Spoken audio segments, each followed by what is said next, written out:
ছাড়ার সম্ভাবনা আছে?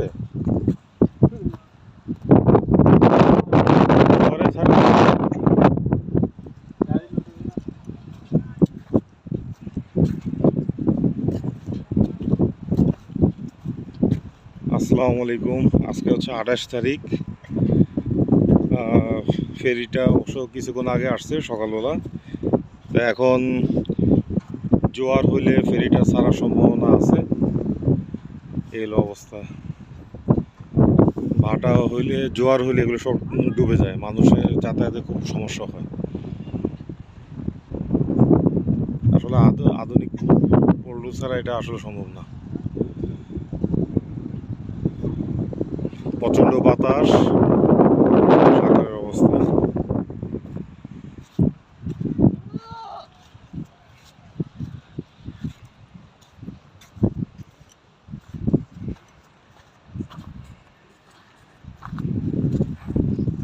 এই হলো অবস্থা।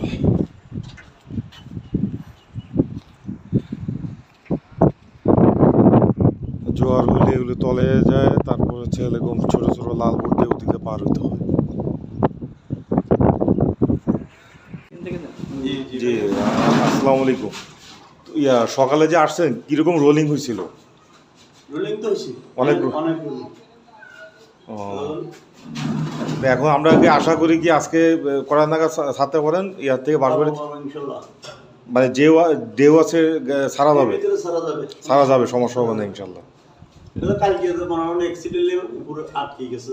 ও আচ্ছা, কিন্তু এটা আপডেট আপনারা দেন না কোনো ইয়াতে? আপডেট কিভাবে এটা সাগর হিসেবে কি দেবে বা মনে হয় বুঝতে গেছে যে আটকে গেছে, তাহলে এটাও তো কথা ছিল না। বুঝতে পারছি। আসলে এটা বলা মুশকিল, কারণ ওই আমি মেন রাস্তা এখানে ছিলাম তো, হালকা বাতাস, সবাই বলতেছে যে সাগর গরম। আসলে দর্শক ওই মানে ঘাটে না আসলে বলা যাচ্ছে না যে আসলে কি অবস্থা। আরে কালকে আমি এই পল্টন আমি নিজের ভয় পাচ্ছি, দিনে দিনে ভয় পাই, এত বাতাস এইভাবে করতেছে। আমি এইভাবে দড়িয়ে মানে বসেছি দুপুর বেলা না, কালকে অনেক বাতাস ছিল। এখন আপনার দৃষ্টিতে যেটা তৈরি করা আছে এটা কি একটু আধুনিক হলে কি ভালো হয়? আরো আধুনিক হইতো, আধুনিক হলে ভালো। রাস্তাটা জি, এটা অনেক বড় হইতো আর অনেক উচ্চতা হইতো। ওই রাস্তা এইভাবে মিল দিলে তারপরে যে মানুষ সুবিধা দিত। আচ্ছা আচ্ছা। কালকে মানুষের যেভাবে উপকৃত করছে, এই যে লাল বোর্ডটা কাইটা দিচ্ছে রাস্তা করানোর পরে, লাল বোর্ডটা এখন মনে করুন কালকে আমি আমার এই মানুষের কালা কাজকির করতে এই কারণে জাহাজের 500-700 মানুষ লোক, জেলেদেরকে 5 জন জেলেদেরকে বুট আনি, লাল বুট আনি আমি নামাই আছি। যে লাল বুটের মধ্যে 40 জন, 30 জন, 35 জন আনে। আমি বলছি 20 জন রুটি নিবে না। আচ্ছা আচ্ছা, যাতে কি ভিন্ন আর মানুষেরা বলছি কি ভাই তোমরা আস্তে আস্তে নামো, 1 ঘন্টা যাবে তারপরে 2 ঘন্টা নামো, ঠিক আছে? আস্তে আস্তে করে নামো, যাতে কোনো বদনাম না হয়। আসলে একটা লোক যদি বলি এটা বদনামই। জি জি। আসলে দর্শক উনি যে পরামর্শটা দিল যে এখানে ফেরি বা জাহাজ যখন আসবে অবশ্যই এখানে যদি যে পন্টুলটা করা আছে এটা যদি একটু হাইটটা বাড়ানো হয়, এবং মূল যেই বাঁশবাড়ির যে ঘাটটা আর কি মূল রাস্তা থেকে যদি আরও হাইট করা হয় তাহলে সেক্ষেত্রে এই প্রবলেম এবং চড়াটা যাতে বেশি হয়, তাহলে এটা আশা করি সন্দ্বীপ এবং বাঁশবাড়ি সবার সমস্যার সমাধান হবে ইনশাল্লাহ। ওকে, ধন্যবাদ। আপনার নামটা কি? আবুল হোসেন সাহেব। আসসালামু আলাইকুম। আসলে ভাইয়া এটা আমাদের সন্দ্বীপের মানুষ আইতে যাইতে বহুত অনেক কষ্ট, কিন্তু আমরা যদি আপনারা যদি একটু ভালো করেন তাহলে আমার জন্য সুবিধা। এই আর কি, আপনারা আমাদের সন্দ্বীপের মানুষ উপরে আছেন, একটু দেখেন আমাদের সন্দ্বীপের জন্য আমরা কত ভোগান্তিতে আছি। যাইতে আইতে আমাদের অনেক সমস্যা, হাওয়া বৃষ্টি হইতে আমার খুব কষ্ট হইতেছে। আপনারা আমরা দিদি একটু দেখেন। আসসালামু আলাইকুম। ওয়ালাইকুম আসসালাম।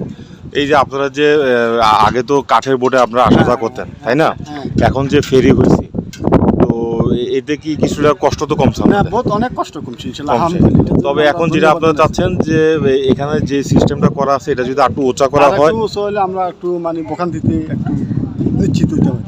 আসলে দর্শক এই ভাই যেটা বললো আর কি, সেটা হচ্ছে যে সিস্টেমটা করা আছে এটা ভালো, ঠিক আছে, তবে এটাকে যদি আরও উঁচা করা হয়, ওই যে গাড়িগুলো দেখা যাচ্ছে ওখানে যেই রাস্তার যে টপ আছে ওই টপ থেকে যদি আরও উঁচা করা হয় এবং রাস্তা যদি আরও চড়া করা হয় তাহলে এই কষ্টগুলো আরও কমে যাবে এবং জোয়ারের সময় এরকম কোনো সমস্যা হবে না।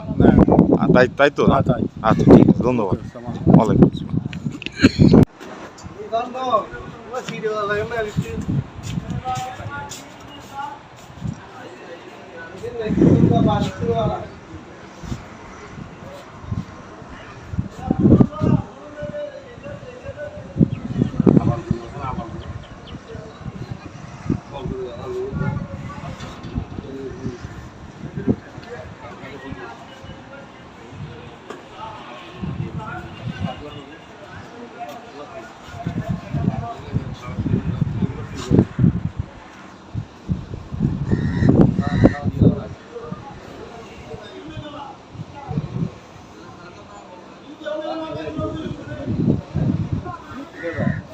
ধরেন, আপনি আমাকে ধরেন, পারবেন?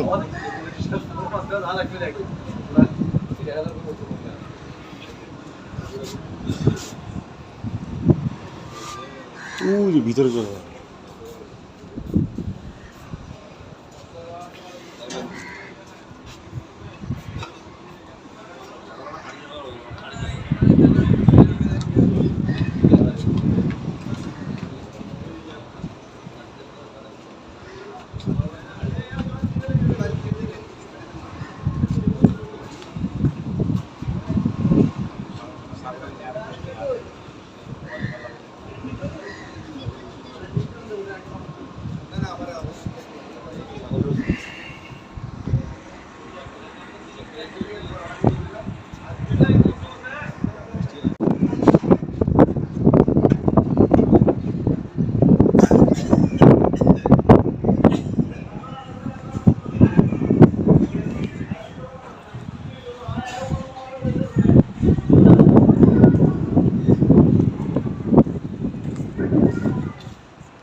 আসলে এই যে ফেরি এটা যে ফেরিটা আছে, ফেরি কপোতাক্ষ,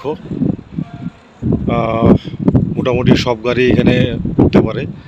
এসি বাস, তারপর হচ্ছে পিক আপ, বড়ো বড়ো 6 চাকার গাড়ি সবগুলো বাঁশবাড়ি থেকে একদম সন্দ্বীপে যাচ্ছে। এখন বিষয়টা হলো যখন জোয়ার হয়, হ্যাঁ জোয়ার হয় এবং বাতাস থাকে, তখন আসলে এই ধরনের ফেরিটা একটু রিস্ক হয়ে থাকে। তো সেক্ষেত্রে উভয়